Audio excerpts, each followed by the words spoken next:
We play Savage Worlds, whether we're at the table or over the internet. In our role-playing game, fantasy is just the beginning. From the Wild West to the depths of outer space and beyond. Anytime, any place.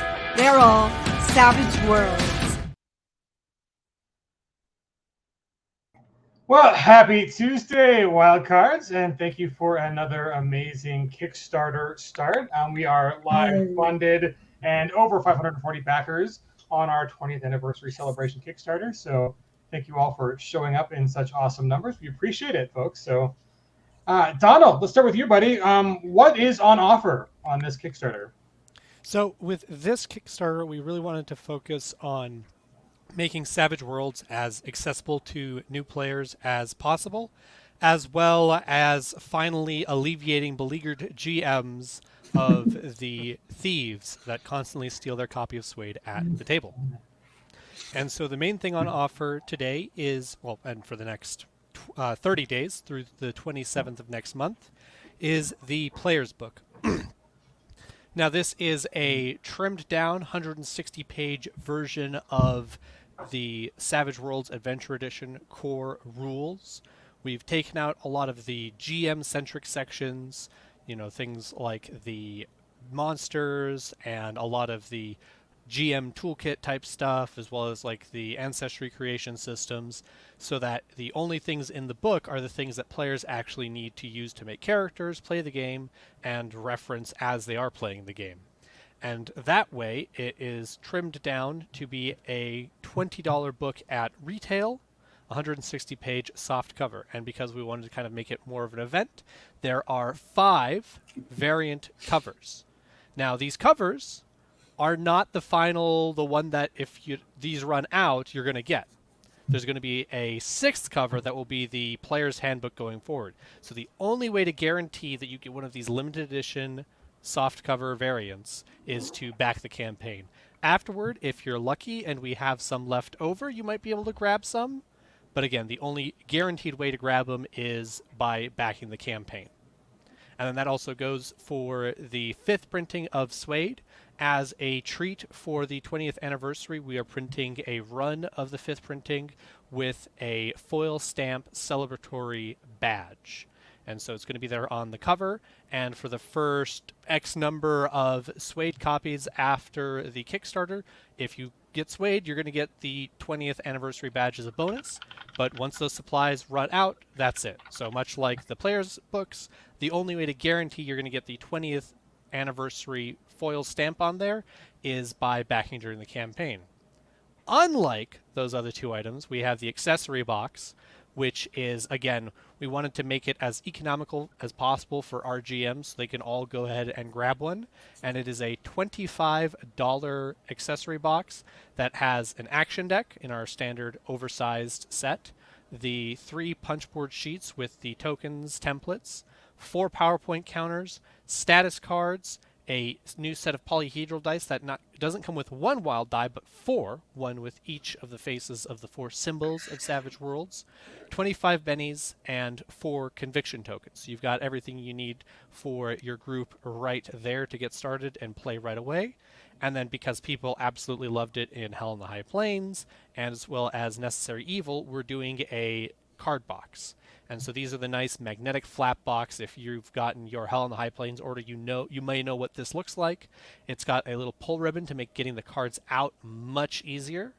And that's for all of the various Savage Worlds cards that you have that you might be like, I could stand to upgrade the box. It's been a few years. Yeah. No, Donald is not using notes for this. Yeah. Folks at the outside, they don't know how many times we rebuild these pages. One of the reasons we usually don't show them widely beforehand is because we're literally last minute rebuilding them. So it's a running joke when Shane's in town. Shane's currently out of the country, but I think he still managed to at least get one. Donald, redo all the images. Not quite. 5 minutes left to go. Not quite to that scale, but we definitely always have a few last minute edits. We were good this time. So, Daryl, explain to people, what is the 5th printing of SWADE? Is this different than the SWADE they have? What's special about it? What's, for folks who don't understand the in lingo industry technology? So the way printings work, right, is we do an initial run of the book, and when those run out, you do a second printing. And whenever you've got a new printing, you have got a choice. You can print it as it was, or if there have been any updates since. And these updates are always, if you've got the PDF, your PDF is updated, right? And we've got a sheet that says, all right, we found a typo, or we talked about a rule consistently for 3 months, and we're like, this is just a better way to do it. We try to limit that because we don't like to change it. It's hard on us. It's hard on you guys. But sometimes when it's just better, you make the change. And so you got a choice. As it was, and send people online to look for those differences, or, well, we're pre-printing it anyway. Let's make that change in that new printing. So we make the change when we do a new printing. And if you look in your own book, you can see on the front page, first page, it'll say second printing, third printing, fourth printing. We're on the fourth printing up to this moment, right? Fifth printing would be the next one. We're running out of fourth printing books. We were going to do a fifth printing anyway. And it's like, well, we've got a couple of things that we figured out from the Fantasy Companion. That's why some of the powers are a little bit tweaked. We found a few like minor things. Like I said, they're all on that page, right? And this new printing will have those changes. That's the difference. Still SWADE. It says, this is not a new edition or anything like that. It's just, and we like to say, like, if you're not paying attention to that stuff anyway, cool. Right. Well, and I think that's one reason that so far in the campaign, and we might change this depending on feedback, but that we've gone a little conservative on what we're doing with the SWADE book is, we want to keep the same cover just because there are so many new fans to Savage Worlds that have come this year for various reasons. And so I think the big thing we want to offer with this campaign is, one, to welcome all the folks to the community who might have only gotten in with a PDF or just gotten we haven't offered a player's book before, so that's a big new offer. Right. The player's book is the hot new thing, right? The core book, this is just a new printing. Like, it's got a special celebratory thing for the 20th anniversary, but we're not expecting you to, like, you got to have this. Right. Want it. That's cool. As much as we'd love to sell you multiple copies of SWADE, if you have a first, second, third, or fourth printing of SWADE, you're good to go. We give you a free update. It's on the website, a PDF. Yeah. It is about 4 sheets now. Nice, well spaced. So just, there are a couple dozen updates. 3 sheets. 3 sheets. And 3 sheets to the wind. Right. Sheets are double-sided. Oh, do we have to have a SWADE drinking game now? Is that what I just heard? Every time someone says errata, we can't use that word because they're updates. They're not errors. We don't. Because that's just it. Because errata is a very specific thing. Right? Yeah. Like errata is, this is a typo. This is something where its meaning has changed or whatever. Updates are like, honestly, you can play first printing just fine and never make these changes. We just decided, it's better to do it this new way. Right. So for the purists out there that are going to buy the newest, they want their PDF and their book to match 100% to the line. Awesome. You guys can chip in, get a new book. You're sold. But we don't want to make new players who already have a SWADE book feel that they need to buy a new SWADE book. And that's kind of the thing is, in this economy, it's very, we've said it a million times, and not to belabor the point, but shipping and costs are huge, and they've killed some other companies in our industry. But we have been doing well, and so we want to share kind of that awesomeness with you folks by doing really, really competitively priced. I mean, no one else in the industry is even doing anything close, but a $25 accessories box. I mean, that's like 2 cups of coffee now, right? If they're the nice like dessert cup. It is, right? Because we had all these awesome things in the essentials box. Yeah. And we're like, man, it makes the game better. It's awesome. We want to have them. Like almost everything in this Kickstarter, the whole idea is, how are we playing? How do we help other people play the same way? Yeah. And the player's book was the same thing. It was a big thing that we wanted. Like, here's a cheap handbook. Take it, $20. That's kind of a throwback to the deluxe days, where we had this really cheap entry point, and I would just buy extras of those and give them to my players. Like, here, you cheap so and so. Take the dang book, and now you can play like a regular person. Right. Well, and then if you're a game master and your burden, it's like you can spend $100 on Savage Worlds this quarter. We want you to be like, hey, you can give every player at your table a player's book. That can be your awesome thing. Or you can make them chip in and pay for them. But we don't want you to rebuy on SWADE. When you can be like, hey, these are awesome players' books. You can hand them out at the table. You can these are like I got into Savage Worlds because a friend literally bought one of the previous very economically loss leader priced expedition books, and he gave them away because it's like it was that kind of not that inexpensive. Cheap is the wrong word. We are not cheap. We are inexpensive. And that's not a point that we should gloss over. Is these are all we've also learned a lot over time, right? Like there's a lot more things we can do with the punch board now that we couldn't necessarily do in the past. Yeah. Especially when it comes to shaping and whatnot, right? Like if you get the Rifts pawn set, we're constantly pushing the envelope on how much we can fit on a single sheet. And we've kind of brought everything together with the accessory box to be everything that we've learned over far longer than I've been here about getting things printed as efficiently as possible to make it so that it's as good a deal as we could possibly make. And that also extends to the player's box, which is talking about, hey, we just want people to have the stuff that we use at our tables to play. That's every element of the player's box started with, well, what do we use at our tables that we don't currently sell? Okay, let's add that in the stretch goals. And I think that's worth talking about, because that's kind of one of our most asked questions so far is, you promised a $20 player's book. How come the pledge level is $25? So the pledge level is a pledge level. It means it comes with all the stretch goals we're going to unlock in the campaign. That's why it's and the first one we've already unlocked is probably going to MSRP for more than twice. I think it'd be at least $10 for that player's box, even the empty. Yeah. The empty box is $10, and we're going to start trying to fill it up. So you get a good deal going into the $25 pledge level from the get-go, because we've already unlocked it. We're already adding cool stuff to the player's box. So that's the difference there, folks. If you want to add on additional books, so if you get a copy of SWADE and you want to add on one player's book or five, whatever, those are $20 in the add-ons. They'll be $20 MSRP going forward.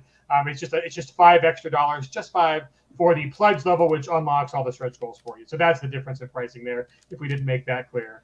And you're currently locked in at 141 edge cards, plus the wet dry erase advance cards. Are we currently working on it? I've kind of lost track. So wait, it's your job to keep track. What is happening? Well, I make the graphics, and I don't remember always what graphic have I made for upcoming and what is for current. So the advanced cards are what we're currently working on. At 55,000, we unlock those, and those are wet dry erase, so that way you have something to write all of the advances that you take, so that you start off a game with a archetype card, and then this lets you take that archetype card forward into a campaign and keep using it. And so where this comes from, so people know, because this is one of those things that at first I was a tough sell on, because I'm like, I don't need a box. Like, what is this even for, right? Like, it's a card box. Have those. Like, come on. But then we got the magnetic ones from the Hell on the High Plains, and it's so hard to describe just how freaking cool those are. Like, if you haven't just played with one, where you're like, oh dang, all right, this is really neat. And so we're playing our Deadlands game. We've all now got these boxes because we work here, right? So we get them. And we're playing from the archetypes, and we throw the archetype card in there. And I, like many people, have used a specific set of dice for each character because I'm an idiot, right? I throw them in the box. I've got my PowerPoint wheel because it's a caster, and those stick from session to session. So it's like, oh, I'm at 8 PowerPoints left. I throw it in the box. And we keep doing this. It's like, wait, this is really good. Everyone should be able to do this, right? And then as we're going, we're like, oh, we advanced. Well, how do I? Right now, it's just a piece of paper that I put in the box. That's where these dry erase advanced cards come from. Where it's like, cool. I'm veteran now. Here's what's different, and where the edge cards come from, and why we're doing edge cards, but not necessarily some of the other stuff, because edges are what you're adding as you develop. So you start with the base card and add the edges as you go. And it's just like, man, this is how we're using it. and we want other people to be able to experience that too. Yeah. So I trust could us. see it being useful at a convention as well. Yeah. Mm-hmm. Well, and that's kind of one reason why. Let me see. Let me take down now. It's coming. So one reason that we've slimmed down what's in the accessories box is we are offering GM screens with all of our box set campaigns now, and that are customized to those settings. So we figure if you're running one of those settings, you're going to get a GM screen, or you have the option to get a GM screen with that offering. And so having another generic Savage Worlds GM screen, we have one on our website, so we don't really need to make another one. So if you want a GM screen that's just Savage Worlds and all the core stuff, it's already available. And that's how we didn't want to reinvent the wheel. But like for some things, like to keep the cost down, production time is reasonable, and get these into stores and get them into you on a really good price. We're not doing acrylic components, so that's a very different process and has all the coordination and all that kind of stuff. So with these, we can get the same manufacturer, same box. It keeps it lighter, so it's cheaper to ship to you guys, especially your overseas folks. And so you can get all of your templates, in the punch board. And it's kind of why we decided not to do that, because if you. And the big drive there, right, is like, okay, these are the components that improves the gameplay experience. Like we've done it over and over and over again. And it's like, and if you don't have them, or you want more of them, because that's the other thing, is like, well, I want some more bennies. It's like, well, it's probably not necessarily the right call to buy a second essentials box, just to get those. Whereas something a little lighter and more nimble like this, it's like, cool. These are the things that you might, with a larger group, you might need duplicates of, and it's okay to buy 2 of these, and it's not hurting you. So right. That's the notion, all very practical. And it's especially when we're seeing other folks in the country, their accessories boxes are going northward of $100. We're like, that's not our crowd. We want people to actually put these on the table, to use them if they run out. Use them, abuse them, take them to conventions, and get another one. We don't want our game itself to be a barrier to your fun, and so that is really what we're saying here. Is like, hey, players, you're welcome to. You get your own books. You can leave the game master with his. An accessory box that players or game masters can use, and then the players box. I mean, I think that's really where a lot of the upcoming stretch goals are really going to shine. Is what can we give to a players box? We are focused on enhancing the player's experience for that. Right, Criff. Right, like we did look at RFID stuff. There's a last game board, and there's some other stuff using some cool stuff with bennies and miniatures and stuff like that, but. Yeah, those are very, very expensive, and this should be economical to get to your table and actually play. So, that's kind of the coolest thing about Savage Worlds, right? Is if you are one of the new people who've come to us with D&D experience, Savage Worlds does a multitude of settings. If you look on the page, there's like 11 different languages. We've got dozens and dozens of in-house settings, hundreds of licensed settings, thousands. Countless. That is the right word. Watch, I guarantee someone in the chat will go and start counting them. If they do, they right. So we that is really the benefit, right? We'll give you a Benny if you actually come with the real number, and it's funny. So Kickstarter.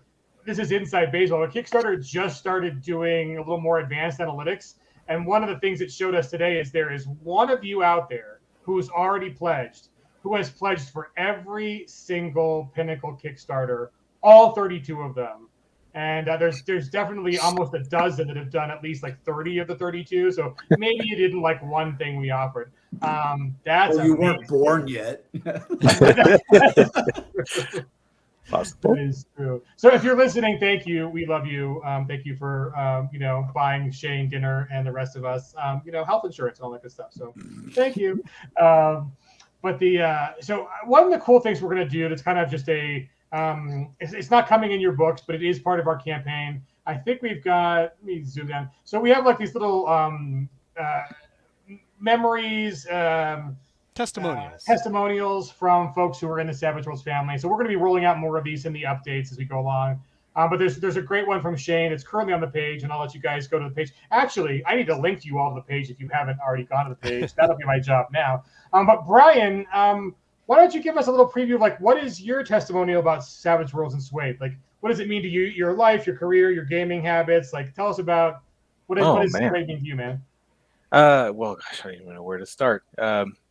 Yeah, I hit Savage Worlds back in 2006, I believe it was, or seven. It was still pretty new, and I guess my testimonial is that it helped me transition into other kinds of games and not get locked into a certain game that was extremely popular at that time. And it allowed me to branch out, I guess, and create in ways that other games did not necessarily encourage. So That's awesome. that's what I really appreciated about it. It's easily customizable to do what you need it to do. That it is. And Daryl, tell us about what is your connection? I mean, like you even know Shane and stuff. Well, now, right? I didn't back then. Like, so when it first came out, I bought it because it's like the original had that pulpy cover, and it's got like a pulpy guy and an astronaut and a barbarian, and I'm like, done. This is clearly the game for me. But like most games that I buy, I did not play it. Like, I got to read it, and some of the concepts, because they're very different from other role-playing games, I bounced off of. So it sat on my shelf for quite a while. And then when 50 Fathoms came out, that was the one that's like, okay, like, this looks cool. I've been wanting to do something piratey. Here we go. Like, let's do this. And it literally, I say this, where it changed the way that I write games and game, right? Because the it's not technically the first plot point campaign, but it's the first what we think of as a modern plot point campaign. And just the way it's laid out and the way the world expands for you, it's so natural. This could work.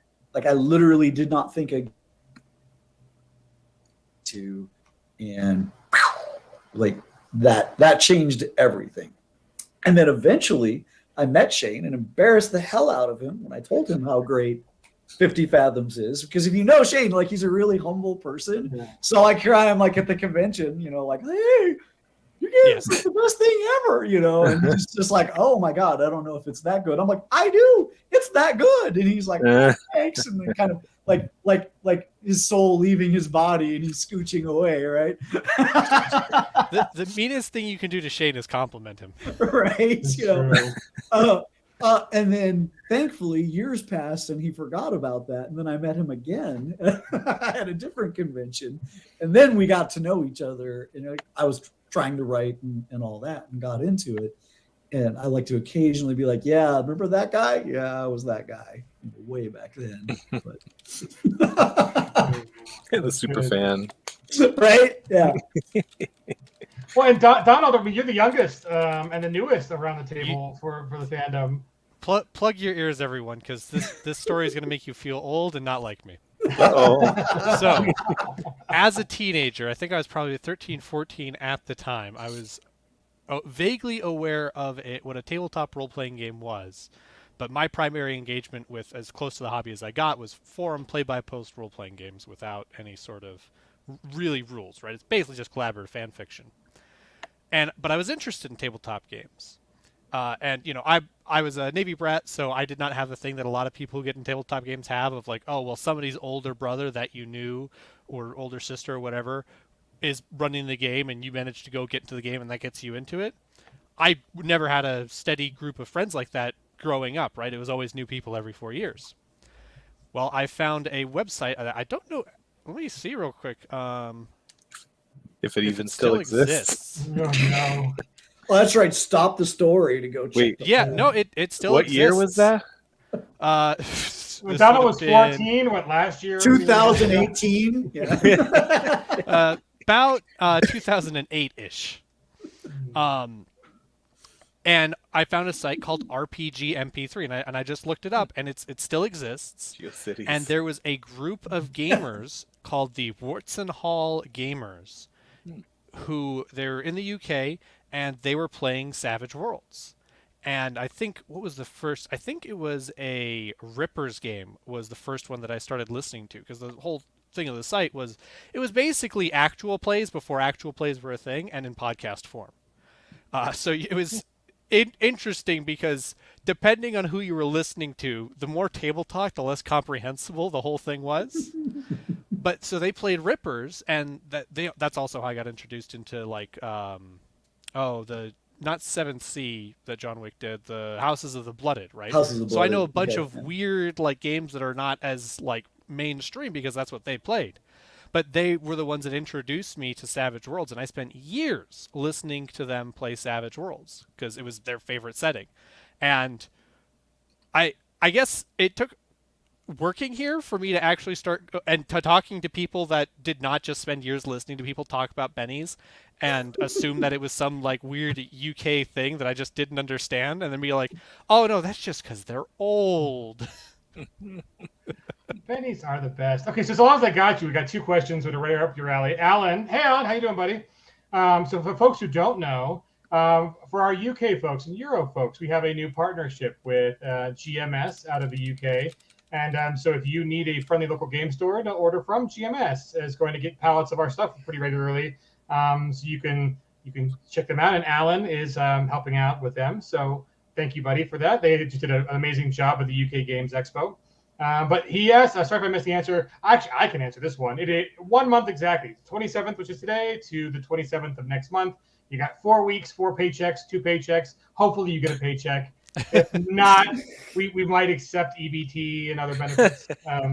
If you're not getting a paycheck in the 31 days, then maybe you need to focus on something else. We'll be groceries are too expensive. We'll be okay. You take care of groceries. And this one's for Donald.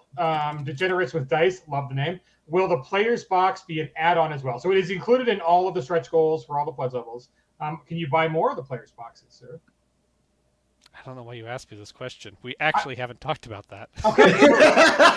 So the real answer is almost certainly, right? Yeah. We just have to kind of wait until the... So this is the difficulty, right, with the player's box and making it an add-on. And the real answer is it'll probably be an add-on in the Pledge Manager, because we don't know what the player's box is going to look like to put a price point on it, right? That's the benefit of getting in now in the Kickstarter with the stretch goals, is you're getting it for $5, right. basically. Yeah, it's a $20 thing works out for $5. Yeah.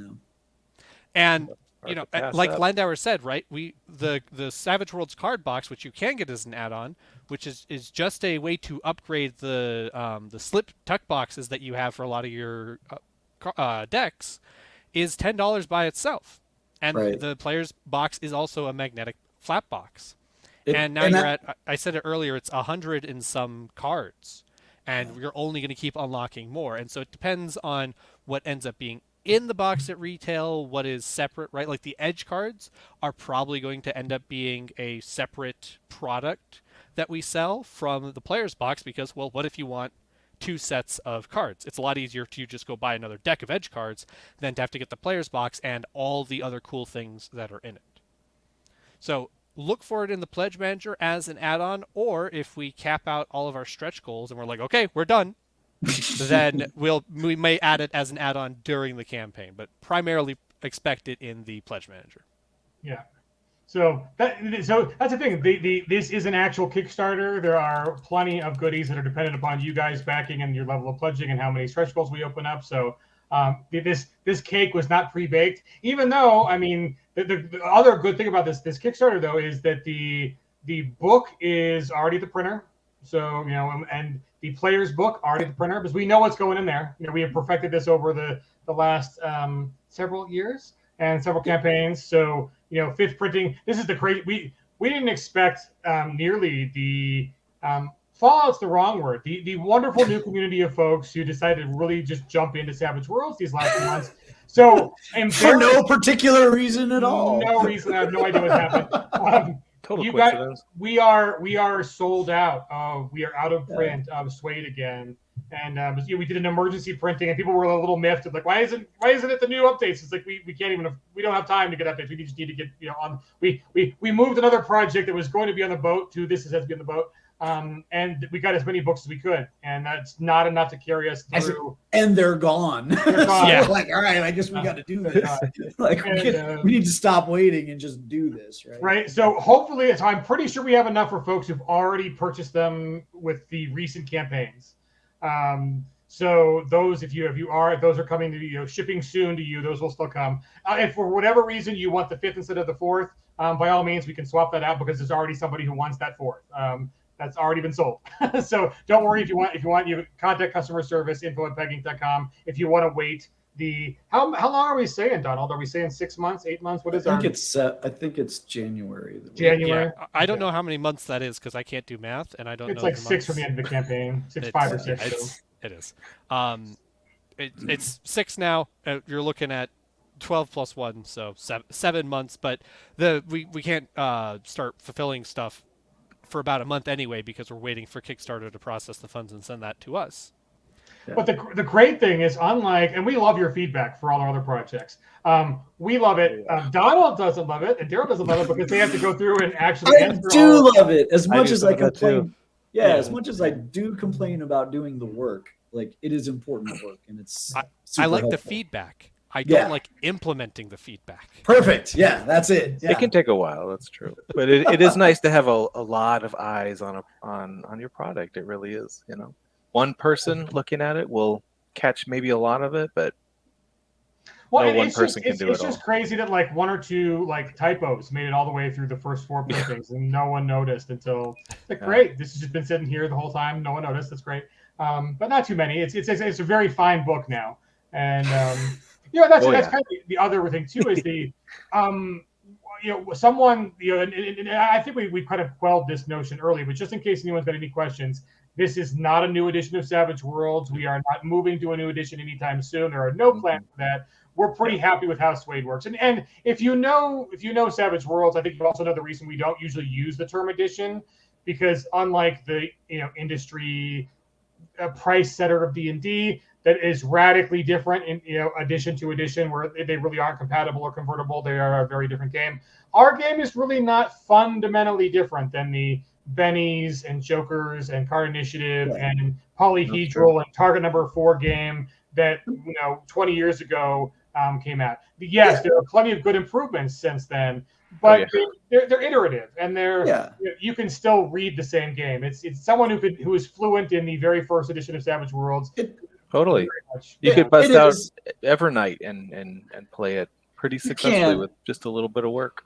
With a little bit of work. And that's why we do have edition divisions, right? Where it's like, hey, if you're in SWADE, you don't have to do any work. Deluxe, okay. There's a few things you'll have to do with charisma and like a lot of the back end stuff. We'll smooth over. Like tests worked different in that edition, but it doesn't matter, right? You're still rolling Intimidate. You're still rolling Taunt. And a lot of the new editions are modular too, right? Like you can choose to do a quick encounter or any of the mods or kind of things, or not. Those are all up to game master discretion. And that's a really good point that brings us to what these players' books are. So the players' books are, if you're a game master and you already own this book, you don't need a player's book to give you more information. The information you have is already in SWADE. Right. We take out some of the stuff that is game master only. That like players really don't need to know. Game masters can run it, have it for them. And that's why we slim it down from, is this 204 pages, I think? Let's see, how close am I? 205, 206, 207, 208. Okay, so 208 pages, we slimmed it down to about 160 and offered it in soft cover. So that's really the benefit is for players. It's just a little more approachable. It's definitely easier to give away or buy, $100 worth and just have a bunch to your table. That's kind of the offer there. And the rules are there so players can reference them. How does a dramatic task work? Okay, I know, like I can read that, and that's fine. But like I said before, it's aimed for the player. How do I build my character? How do I use my character at the table? Beyond that, how do I make a chase? How do I, create a new species, or ancestry? How do I that GM book? go look at SWADE for that. Yes. And so like compared to even now and a year ago. So a year ago, Daryl and Brian were definitely part of the Peg family, but weren't on screen running stuff. So for folks who are just tuning in, why don't we talk about like where the company is today and what's going on, and why we have a creative director and what your job is as creative director, and why we have a head editor and Deadlands line editor and all that kind of good stuff. So let's start with Brian. Brian, what are you doing these days? What is your job at Peg? What projects are you heading up? What's coming out in the future that you're spearheading, all that good stuff? Good question. Yeah, so I'm the primary editor. I take a look at stuff as it's coming through, all the books as they come through the pike. I read through those, provide feedback. I'm mostly looking for grammatical issues or whatever, but other things as well, anything that might pop up. But I'm also sort of spearheading a push to provide some more adventure material, which will be rolling out very soon. The first couple ones are pretty much finished in layout and ready to go, and we got a bunch of them lined up behind that. Yeah, that's super exciting. We haven't announced the name of that project yet, and maybe Right. I don't think we don't have to during this stream. This one's about the Kickstarter, but for folks that were, some of the comments were like, "Oh, hey, is Rippers dead?" But so we haven't seen a Rippers, Yeah. nothing is ever dead. What is dead but never die. But no, I think that's kind of one of the awesome initiatives that Brian is really heading up, is to make sure that we have support for running around and touching all, most of the things. We won't get to all of them right away, but most of the lines that you guys love, between our bigger, box sets and campaigns and the kind of the big releases, there's going to be, one shots and longer kind of stuff that it will be coming out more regularly. So we're really excited that Brian is getting those up. And then, flagship, I'd be remiss if we didn't talk about Deadlands, because Deadlands is what keeps us all under roofs and well fed. So tell us, what is the next Deadlands offering, right? You even have the shirt. Yeah. So what's going on in the world of Deadlands, sir? What's the next big Deadlands project? Well, we got one coming up for Abominable Northwest. We've had it in the pipe for a while, and Shane is finishing up the Night of the Wendigo. Yes, like a longer form adventure to sort of coincide with the Abominable Northwest. We're playtesting Night of the Wendigo with Shane right now, and a lot of us have died. Yeah, there's a lot of deaths that come out. It's a good one. That sounds so fun. So many times I wish I lived down in Arizona. And then you look at the temperature here and go, "Oh no, never mind. We're good." Yeah. Yes, Alan, you're welcome to post a link. Although for some reason in Twitch, Twitch eats links. So if you can come and join us on Facebook or Instagram or the Facebook, and then YouTube, you can actually post links there. If not, shoot me a message, Alan, on Facebook, or you got me on Facebook, and I'll post a link. That's probably the link he's probably talking about, the GMS, the folks who are in UK who are offering our products. Okay, so also, because it's Abominable, what puts the Abominable in the Abominable Northwest, and why are there multiple versions of this wonderful, wonderful, underappreciated cryptid that is going to be very appreciated in this upcoming book? Well, one of the big things that what you're alluding to, of course, is Sasquatch, the Pacific Northwest's sort of like regional mascot almost at this point. And of course, we really leaned into that in the writing of this. In fact, there are 3 different types of Sasquatch. Not just your regular, not just your regular browns. There are also cave Sasquatches, which are not quite as nice, and there are red Sasquatches, which are not quite as smart. And where some of that comes from, right, is like there's multiple different legends. Like there's a lot of Native American legends about the red-haired giants. That they fought in ancient wars. And we're like, "Oh, cool, that's a Sasquatch." And Brian's like, "No, we've got this other Sasquatch here." And then like we find these other sources, like, "Well, which one do we use?" And it's like, "Well, why is it one? Yeah. Like, why can't these all exist?" Yeah. And then what does that? Yeah, what does that turn into? Like when we've got that? Yes. Ooh. And when Shane told me to write this, he said he was very specific. He wanted to really focus on cryptids. So I did a lot of research into the types of cryptids that are located in this area. And some of them are just kind of just really weird, and some of them are maybe plausible, and a lot of just really bizarre stuff. So that's sort of the subtle emphasis, I suppose you could say, of Abominable Northwest, is where Abominable gets its name from the Sasquatch, but all these other cryptids are also kind of part of the main thrust. And I don't really know exactly what kind of adventure Night of the Wendigo is. I have not even seen it yet.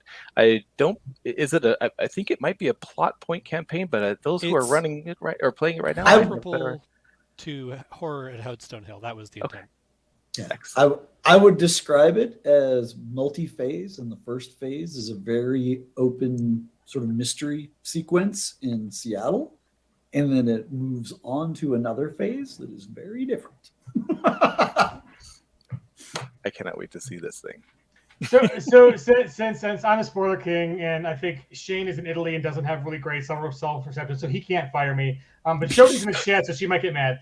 But I think we've talked about it on a stream we featured you, Brian, before. Yes. I think on your office hours. But just because we're cool. So after we go up to the Abominable Northwest, which is coming very soon, this year even, where do you want to hint at where else? Because we've done Blood Drive was a year ago, and then we did Hell on the High Plains, which is kind of like Colorado, Nebraska, Kansas, a little Montana. Yeah. There were 6 states involved in that, 3 states involved in this, which, by the way, means that we get to spend a little deeper of a dive into that area to the northwest. And I believe that we have worked out the next one. Daryl, are we spoiling that? No, I don't think that's a spoiler, right? Okay. The plan is next will be the Great Maze, the area around there. We've already started work on that. Mm-hmm. And then after that, the Infernal Southwest, which I am particularly interested in because it contains Arizona. And I've already started on some material for that. Nice. We have a lot of folks here in Arizona, down there in Arizona, who might have some stuff to contribute to that. Right? Right. And there were some great comments. So, folks, there were 2 big conventions that just happened this last week. And one was RinCon. And I think Donald and Daryl are going to join us Thursday at 7 p.m. Eastern for Savage Universe, and they're going to do a debrief on what happened at RinCon. And then Jody and Clint should also join us because they went to Origins, and hey, we picked up some hardware at Origins. Congratulations to the Pathfinder for Savage Worlds folks. The box set won an Origins award, so awesome to the whole team for that. That is amazing. So we're going to do a little and there is that smudge. Oh, Donald's got it. Anyways, so that's going to be on Thursday, and then we'll be back on Friday for another stream, which is office hours. And Scott Woodard is going to join us, the man behind ETU. For ETU, he did Flash Gordon, wonderful writer, and he'll be on our office hours. So there's plenty more streams this week for folks, and we will do the debrief of what happened at RinCon and all that good stuff because some of our folks like Cryptwright and John Doom were there. Writing and playing, and so that's running and playing. And as a spoiler for Thursday, it was a blast. Yeah, I was saying, spoiler alert! I had fun, and I didn't even kill Don. I mean, the only reason we don't kill Don is then one of us would have to take over his workload, and no one wants that. I'm talking about character, man. I'm sorry. I also was like, for a moment, was like, wait, are you talking about your sister, Dawn? Because that was no end of confusion. That was no end of confusion too, right? Like, yeah. Jesus. Oh, and hey, Alan, you want to join us? Because you were at Origins, sir. You want to come on the stream on Thursday? Because you've got Alan. If you didn't see this, I think was it yesterday? It's so. Kickstarter days just disappeared to I don't know how old I am, what state I'm living in, what hour it is. But Alan was the voice actor for a very amazing unboxing video. Unboxing, that's so good. So if Alan shows up on stream, we'll play the unboxing video for you because he was amazing in it. So Alan, we'll send you an invite. Hopefully you can join us and tell us how Origins went. Okay, mea culpa. I need to apologize for folks. So in the newsletter and then in the post, we announced that Fantasy Companion was starting to ship at the end of last week. We delayed that. I delayed it a little bit. One, because all of Studio 2 was at Origins, or not, a bunch of Studio 2 was at Origins, and I thought it'd be a real move for me to be like, here's 4,000 orders for the 2 guys left manning the warehouse while everybody else is there at Origins. So we let them get back, and they just got back in yesterday and unpacked. So Fantasy is now going out. You will now get your codes, your shipping things. So I apologize for jumping the gun a little bit, but when we made the announcement, we were about to send all of those to Studio 2. I'm like, wait a minute, they've already left for Origins. This would be a horrible thing to do. So We just want to I make don't sure it got, well, I don't know. We want to make sure it got done right. So the Sounds like a them problem to me. Hit the button. push it. So, but we are very excited that you guys will get Fantasy Companion because we want to see those unboxing videos as well, because we've been waiting for Fantasy Companion a long time. So we're glad that you guys are on board with that. And this is Hannibal who wants to say hi. If you look back a year ago, he was on the stream a year ago as a little tiny puppy in my lap, and now he's gigantic. And, hi, baby. Or you're shrinking. I am 70 pounds lighter than last year, so hey, that works too. Nice. Right. The so let's see. Let me run around the group one more time. Of all the things, Don, I'll start with you that you know might end up in this player's box. What is your favorite item that we might unlock or have already unlocked, or my any hints that might be coming up on what's in that player's box? Well, so I didn't keep it because it was just a folded up piece of paper, but over a month ago now, I think I got the opportunity to play Torg with Daryl and Tracy and Simon and Shane and my wife Molly, playing Tracy's Tharcold adventure that Tracy wrote, which was an absolute blast. And Shane did this thing where he took a index card and folded it in half and wrote his character name in front, so you could just look and you could remember his character name without having to write it down the side. And then I created a little pyramid thing, and I just wrote down all the character names for each game at RinCon and just kept cycling through. And that thing that Shane did may have inspired... that thing that Shane does may have inspired a upcoming, unannounced, but silhouetted stretch goal for the player's box that I think is going to just be really cool. And it's one of those things that you don't think about of like, ooh, I want this thing. But the moment you see that somebody has it, you go, well, that's super useful. I want that. Where do I get that? Well, the answer is unlock a, as of yet, announced amount of stretch goals, and then we'll get to this really cool one that I think is my favorite of the lot. That is a very diplomatic and good answer. So not to spoil any stretch goals, but so Daryl, I didn't get to you on the who are you? What are you doing with this company? What is a creative director, and what folks have seen your face relatively recently. We did I know I keep joking that people are sick of me, right? But it just so happened that I think the last 3 Kickstarters have all been stuff that I wrote, not all back to back, right? It just kind of worked out this way. So I'm always on this, and sorry that you guys have to put up with me, right? Do you like Mob Oblivion? How about some Legend of Ghost Mountain? Right, yeah. How about Necessary Evil? Well, I hope so, because that's what we're doing, folks. So as creative director, I am the guy yelling at them to push the button. Yeah. That's kind of my job, is to keep things moving, to keep the pace up, but also not sacrifice quality as part of that. And also we have these cool IPs, and I think one of the strengths of Savage Worlds, beyond just the rules, have these awesome settings, right? And they evolve over time. Deadlands has evolved over time. It's changed. The story's moved on, and Lost Colony and all of these. And so part of my responsibility is to oversee the direction that these stories are moving, and to make sure that they are moving towards something, and that it's cool. And that doesn't mean I am writing all of it. It means that I am driving someone else to do that. Or in some cases, I'm and some of the conversations that come out of that are the most fun things in the world, where I'll be okay, so here's kind of what we're thinking. And then Shane will be why don't we just blow it up? And I'll be we can do that?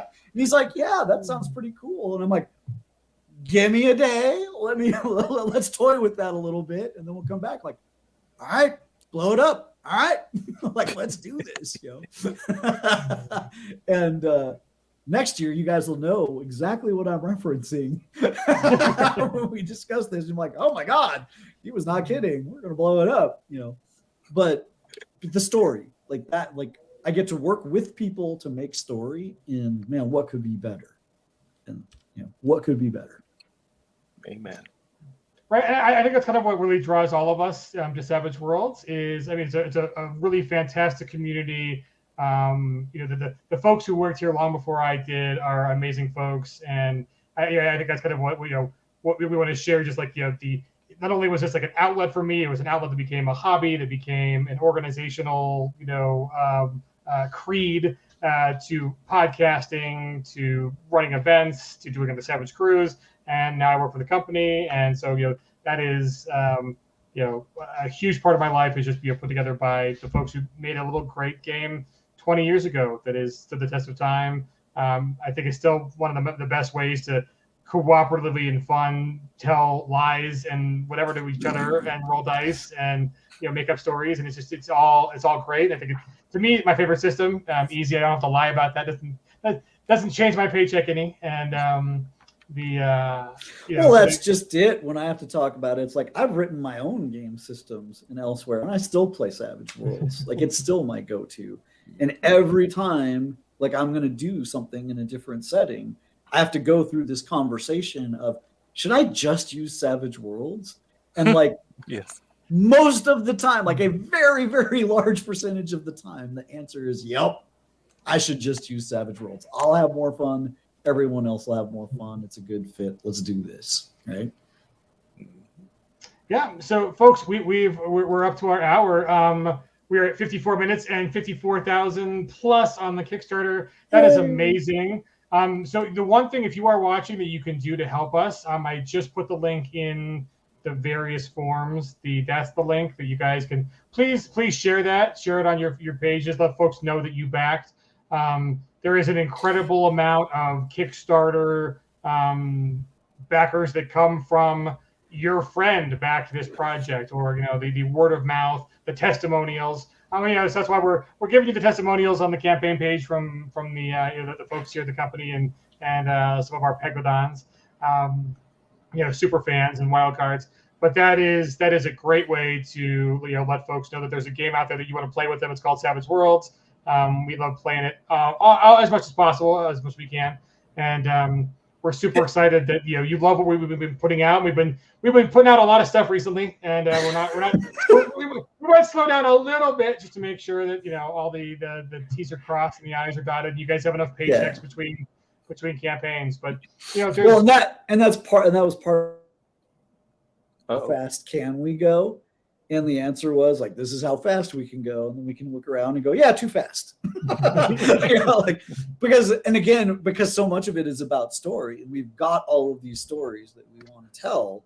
Like there's that rush to get them all out. And then the question of, but we got to be practical and we can't kill our audience doing it. Right. And I want to do a quick shout out real quick, because I saw somebody mention Sundered Skies way earlier. Oh yeah, that's right. Not a Pinnacle product. That's an Ace product, but I loved it. Like that was like a fantastic product. So I wanted to give the thumbs up on that was sequence 2-4. That boom. So I actually War of the Dead was one of the first things I played in Savage Worlds. Neil Hyde, amazing game master, picked up War of the Dead, which is hilarious. Part of the reason we did the Savage Cruise was one of the War of the Dead has alternate openings, and one of them is like in New York, whatever. But one of them is you're on a cruise ship, and that was the one I saw. That's the one I saw too. Yeah, I think the New York one was like a supplemental, like alternate opening years later. But it is fun and hilarious, and you cannot escape the horde if you are on the cruise ship with it. And we played that game for more than a year in real life. Great game. And both of my characters survived so far. We didn't finish the campaign. One day we'll go back. That sounds like a mark of cowardice to me. Oh no! It's like so much vigor.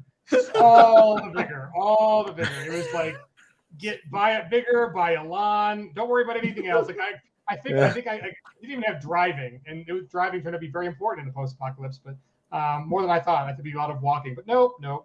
So yes, that was the vigor was not my dump stat. That was how I avoided getting the plague.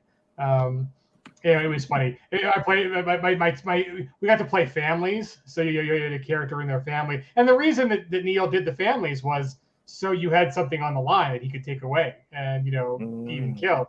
And luckily, right? So it was Buck and Noel, and Buck was like an Idaho prepper, so he was all prepared for the apocalypse. If only he wasn't on vacation at the time. So he has none of his all of his underground food and weapons and all that stuff is back in Idaho.